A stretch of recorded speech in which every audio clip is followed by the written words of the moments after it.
Last week, the FaithWorks students made some care packages for their older peers, as I mentioned, for the freshmen and sophomores who are in college, because we figured that after about a month of school, they could probably use a little taste of home, and we wanted to let them know that we are thinking about them and that we'll be right here for whenever they get back. And as I was calling around to check the addresses that we have for all the students, I left a bunch of messages, and I got a return message from Roger Dick with a new address for Jan and his son Michael, and a request to send gum or even simply kind words, because apparently Michael's in the process of preparing for wrestling season, which is involving some sort of, cutting some weight to get in his desired weight class. And I recall similar efforts by one of my younger brothers, so I know that's pretty common. I don't know much about wrestling, but I imagine that preparing to face your opponent, trying to feel fit and light on your feet would be desirable no matter your weight class. But when Jacob was preparing to go see his brother Esau, he knew that he was headed for a reckoning. Because Jacob was not exactly what we'd call a model of good behavior when it comes to family dynamics. He had duped his brother more than once. He had tricked his father Isaac, and he had swindled his father-in-law Laban too. So at this point in the story, we suspect that he was pretty nervous. He knew he had to be prepared for something, though he didn't know exactly what. I read a definition of vulnerability recently. It was written by Brene Brown, who is the author of a book called Rising Strong, and she describes it as the willingness to show up and be seen with no guarantee of outcome. She also says that vulnerability is the only path to more love, belonging, and joy. So by this definition, certainly Jacob was vulnerable as he lay his head on a rock that night. He'd definitely taken some risks. He's made some mistakes.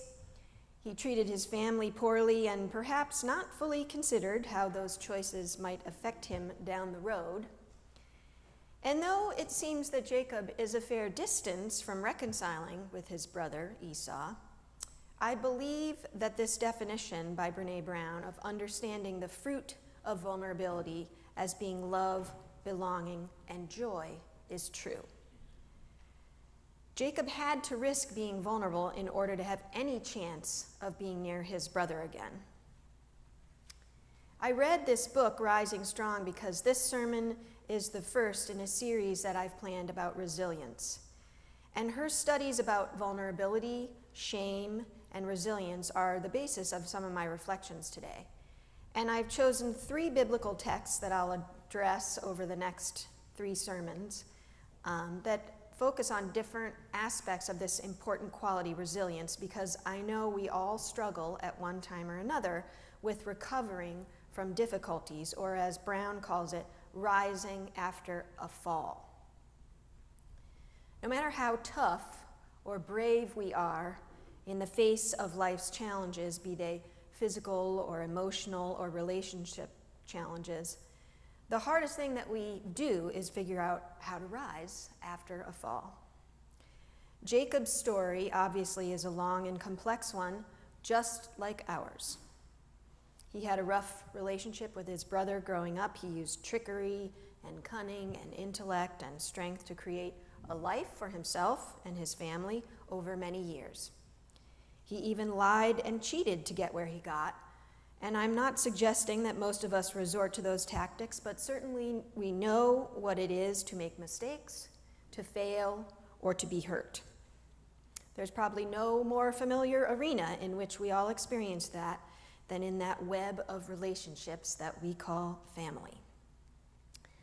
So Jacob had set his family on ahead of him as a sort of peace offering to his brother, thinking that his brother Esau coming toward him with 400 men would be hungry, so he sent all the animals with his family ahead of him.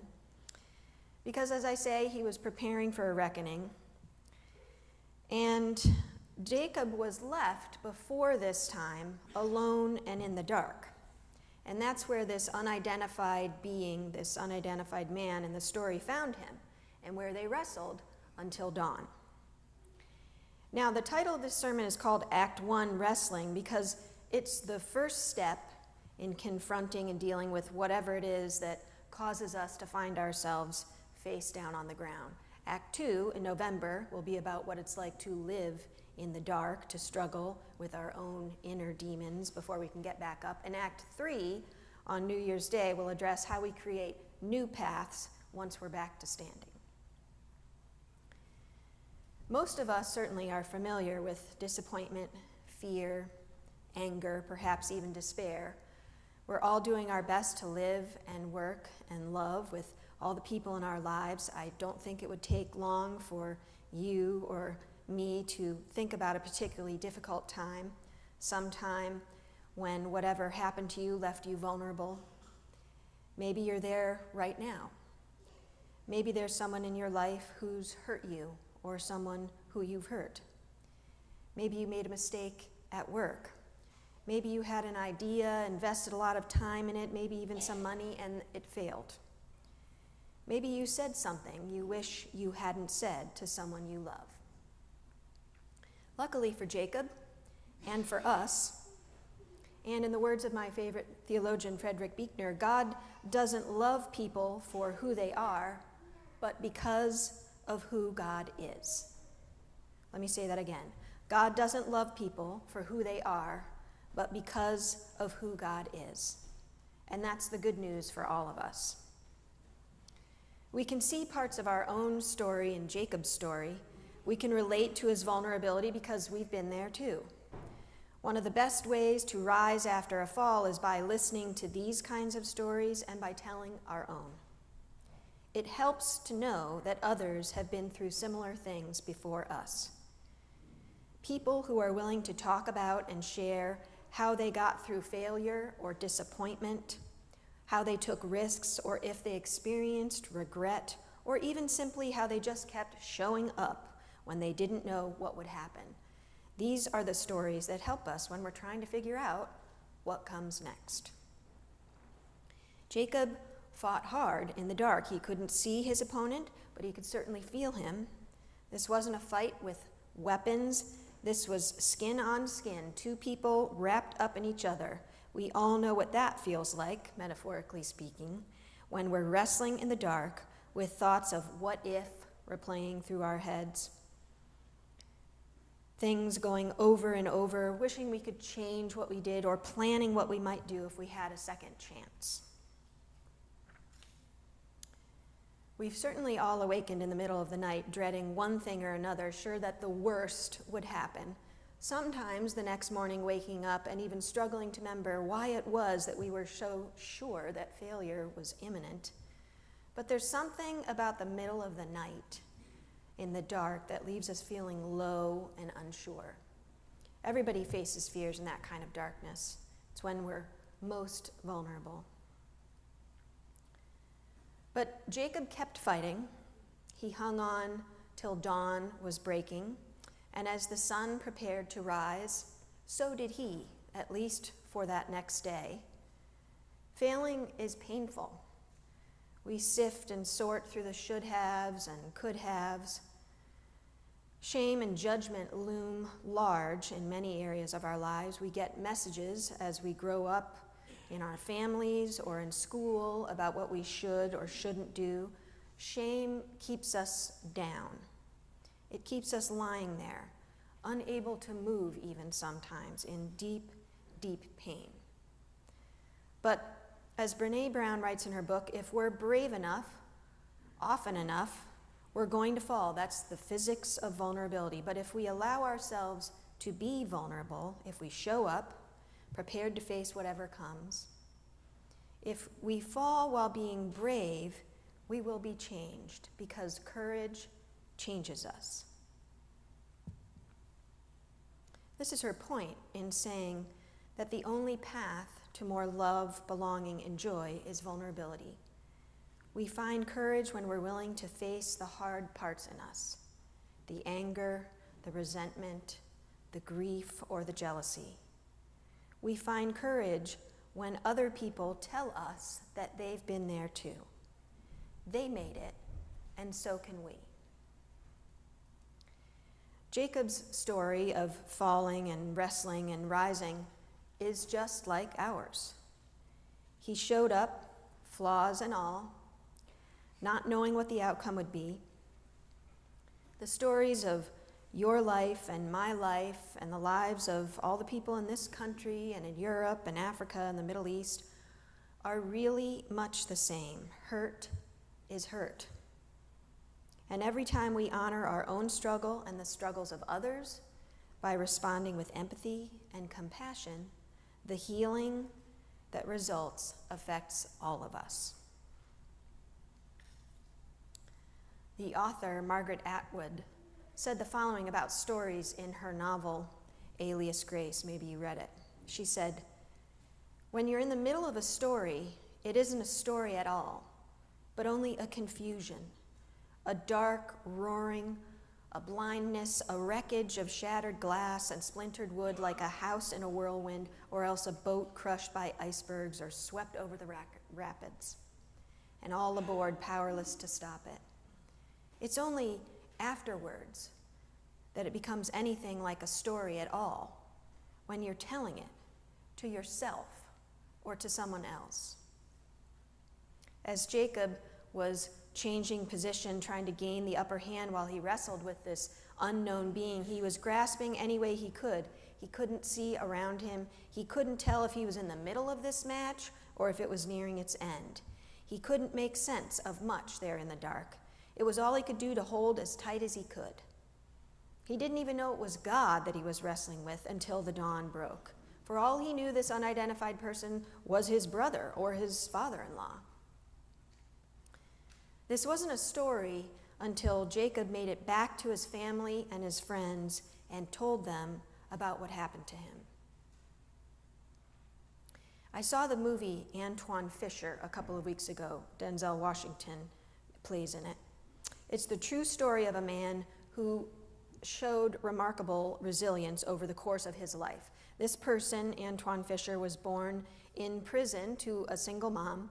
His father had been shot 2 months earlier, and so he was placed in foster care just weeks after he was born, and he remained there for most of his childhood. He spent 14 years with one family, during which time he was abused. And after a fight with his foster mother, he was sent to a school for boys, from which he eventually graduated and joined the Navy. He joined the Navy primarily to escape homelessness. And during his 11 years in the service, he met a psychiatrist, Lieutenant Commander Williams, who helped him to work through the emotional traumas that he had experienced. And after his discharge from the Navy, he worked for the Federal Bureau of Prisons for a while, and eventually as a security guard at Sony Pictures. And it was there that he decided to find the birth family that he had never known. And he contacted an aunt, and within months had met his entire family, including his mother. And Fisher said after their meeting, "In the place inside me where hurt and abandonment had been, now only compassion lived." But the thing is, it took Antoine Fisher 20-something years, a long time, to rise from some of the places where he lay. As a young man, there were times when he thought he had stood up from a fall, only to find, as his psychiatrist said, that he was beating up everybody who beat up him. So it took a long time for him to realize his own strength and to find compassion for himself and even for some of those who contributed to the pain that he felt. Now, this story might sound extreme, and yet I have no doubt that there are parts of your own story that are just as painful or just as raw, even years after the telling. Not all of us are as devious or as stubborn as Jacob.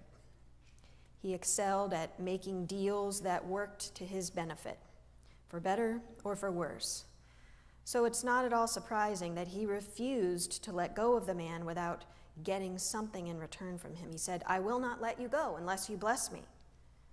And then God revealed God's self by blessing Jacob with a new name, Israel, signifying that he had struggled with God and prevailed. Jacob's tenacity, his courage and strength brought him to a new relationship with God, and he was marked by it. God struck him on the hip, put his hip out of joint, and he was left with a limp. We are often marked by our own struggles. There are sometimes physical or emotional reminders of what we've been through. Falling or failing doesn't mean we don't get hurt. It means when we get back up, we know we've been changed and we can't go back to the way we were. Resilience grows when we're reminded of all the other times in our lives when we've risen from a fall. Our unison prayer this morning was written by the well-known author Joseph Campbell, who wrote about mythology and comparative religion. And he explored how mythic figures like the hero play out so frequently in literature and in stories because they are how we make sense of the world, make sense of our own lives. And as we tell our own stories, we touch on the characteristics of these myths. And in doing that, we discover that we are not alone. Resilience grows when we know that we are not alone. As Campbell says, we are not an abomination, a flawed human with no hope of wading through the emotions and troubled relationships. We are children of God who, if we are willing to focus our energy on rising instead of lashing out at the things or the people we fear, we will come to the center of our own existence, not alone, but with all the world. We are all the benefactors of God's grace because we are loved because God is. You are loved because there is nothing you can do that would separate you from God. Amen.